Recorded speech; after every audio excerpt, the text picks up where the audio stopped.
Министерот за економија Крешник Бектеши соопшти дека утре ќе се замрзнат цените на оризот и јајцата. Како што рече денеска на пресконференција во владата, кај шеќерот и брашното нема да се интервенира со замрзнување, зашто веќе има намалување на цените на овие производи и тој тренд се очекува да продолжи. Бектеши не кажа конкретно на која цена ќе биде замрзнувањето, но известно е дека тоа нема да биде на денешната, туку од некој ден претходно во март. Според него моментално цените на јајцата во земјава се најниски во однос на другите земји од регионот. Добивме како Министерство за економија и анализите и во координација и со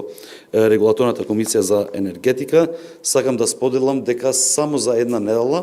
за наша среќа и не само на нашата држава и на регионот, имаме намалување од речиси 4,5 денари на цената на дизелот и трендот на намалување ќе продолжи и во текот на ова недела, што се враќаме на цената која сме ја имале во февруари претходната година на горивата, а со тоа секако дека ќе има позитивно влијание во делот на намалувањето на инфлацијата, споредливо од тоа што било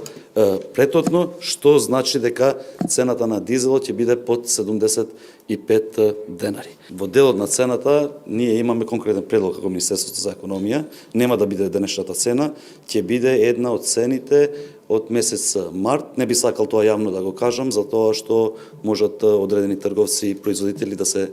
подготват,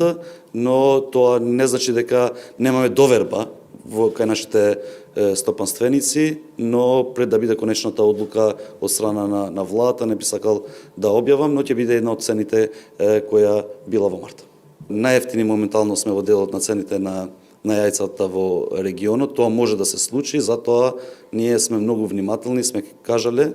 дека зголемување на цените заради зголемување на побарувачката и заради Великден или заради Рамазан и Бајрам, што следат наредниот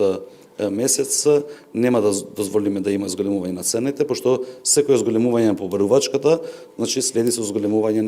на цените, имајќи го предвид дека и во регионот има недостаток на овој производ за кој зборуваме, значи зголемување на цените никако нема да има и недостаток на овие производи нема да има во Република Македонија. Од 16 март се замрзнати цените на тестенините и млечните производи, а од 28 февруари е замрзната и цената на лебот. Тогаш, согласно владините одлуки, се укина и субвенционираната струја за компаниите од прехранбената индустрија. Министерот Бектеши минатата недела најави дека во април се можни нови мерки во однос на цените.